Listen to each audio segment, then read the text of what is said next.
छोटा, और जो बिल्कुल गरीब होते थे वो बेचारे बकरियां पालते थे। गाय, गौधन, गजधन, बाजधन, जो बड़े आदमी होते थे गौधन, ज्यादा गाय, 20-50 गाय है, 100 गाय, मतलब बहुत बड़े आदमी है, 100 गाय। एक दो गाय जिसके पास होती थी वो अपना गुजारा तो करते ही था, लेकिन गांव में बड़ी शान उसकी होती थी जो ज्यादा गाय होती थी, ऐसा था। गौधन, इसलिए नंद बाबा के 9 लाख गैया थी। नंद बाबा की कितनी गैया? भगवान श्री कृष्ण की कितनी गाय? 9 लाख। कृष्ण की खुद 9 लाख गैया है।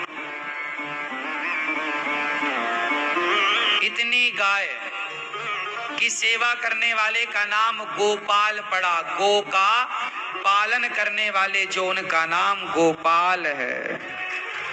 क्या नाम है? वो गाय जो हमारे बाप दादों का पेट भरती थी। पहले के जमाने में जंगलों में साधु संत होते थे। बोलो हाँ। तो जंगलों में थे भैया, तो वो कहाँ से गेहूं पिसाते रहे होंगे, कहाँ चावल ढूंढते रहे होंगे। भाई हो भी जाए, पर जंगलों में कैसे होती थी बताओ? तो जंगल में जो संत लोग होते थे वो केवल गाय रखते थे। क्या रखते थे? सिर्फ गाय। गाय का दूध पीकर, दही पीकर, मक्खन खाकर, घी पीकर केवल जप तप तपस्या करते, अध्ययन अध्यापन करते कराते, और कुछ नहीं।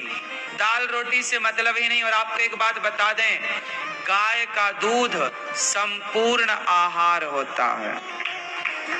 गाय का दूध संपूर्ण, आप कुछ भी मत खाओ, केवल गाय का दूध पीते रहो तो आप मरेंगे नहीं और ना आपका शरीर कमजोर पड़ेगा।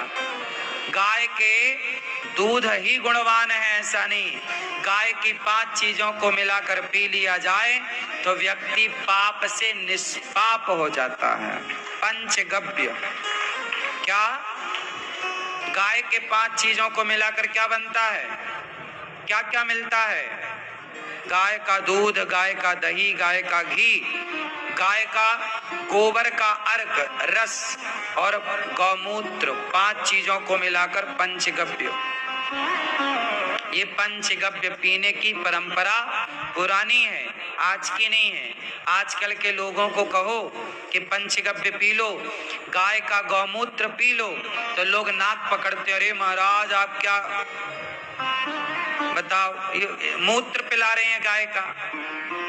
लोग गाय के गौमूत्र ज्ञान के तमाचा मारने के लिए मेडिकल स्टोरों में जाके देखो तो कुत्ते का मूत्र नहीं बिक रहा है, गौ माता का मूत्र ही बिक रहा है। गुण ना होता तो काहे बिकता?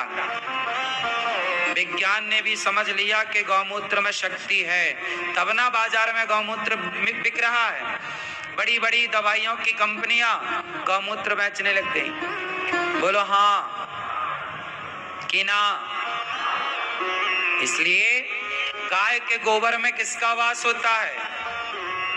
जोर से, जोर से। मैया तुम्हें नहीं पता? बताओ। नहीं पता, आजकल माताओं को नहीं पता। गाय के गोबर में माता लक्ष्मी का वास होता है। गाय के मूत्र में, के दूध में अमृत का वास होता है।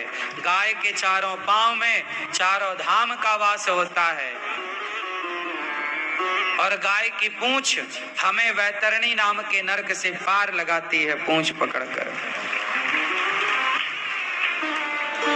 गाय के गोबर, आपने पुराने समय देखा होगा, आप सत्यनारायण भगवान की कथा किस किस ने कभी ना कभी कराई है?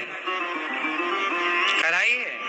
सत्यनारायण भगवान की कथा में पंडित जी कई बार गाय के गोबर के ही गौर गणेश बनाते थे।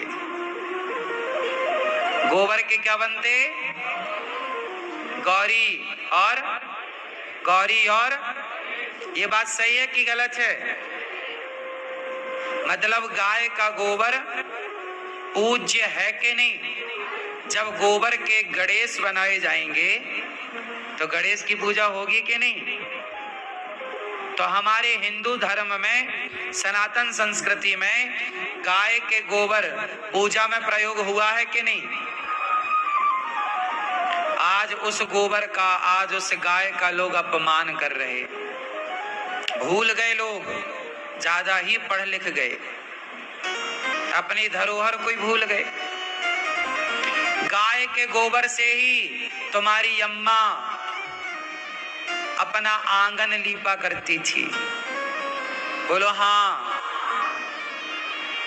चूल्हा पुराने जमाने में, जब आज तो गैस चूल्हा है, वो चूल्हा पुराने जमाने का किस किस ने यूज किया है? लकड़ी और उपले कंडे वाला किया, शुद्ध किया जाता था। चौका बर्तन बोलते ना, कैसे होता वो? गोबर से। पहले के जमाने में जब तक गोबर, आज भी गांव में परंपरा है, जब आप सत्यनारायण भगवान की पूजा करते हैं तो जहां चौक पूरा जाता है, चौक पूरना समझते हो? चौक पूरना कितने लोग जानते हैं? चौक पूरना, आज भी जहां चौक पूरा जाता है, पहले उस जगह को गाय के गोबर से लीपा जाता है। भले तुम्हारा घर पक्का टाइल पत्थर लगा है, लेकिन फिर भी वहां गोबर ला करके, और पहले जब तक ना लीपो तब तक वो पूजा के योग्य शुद्ध नहीं होती। तो गाय के गोबर के बिना वो जगह पूजा के योग्य नहीं होती। ये महिमा गाय की है। फिर भी गाय को आज इतना अपमानित किया जाता है।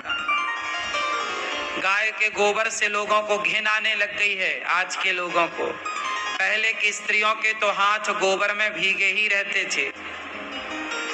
ओपला बनाना तो कुत्ता रखती है और कुत्ते से मुंह चटवाती हैं कुछ लोग,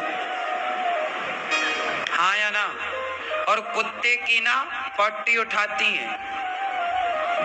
जब कुत्ते की तुम पट्टी साफ कर रही हो, तुम्हें बदबू नहीं आ रही है, और इन्हीं लोगों को गाय के गोबर में दुर्गंध आती है। देख लो जरा,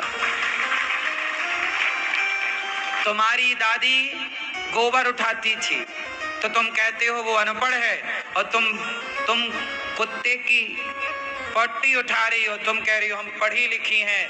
यदि कुत्ते की पट्टी उठाने को पढ़ा लिखा कहते हैं तो आग लगे तुम्हारी पढ़ाई में।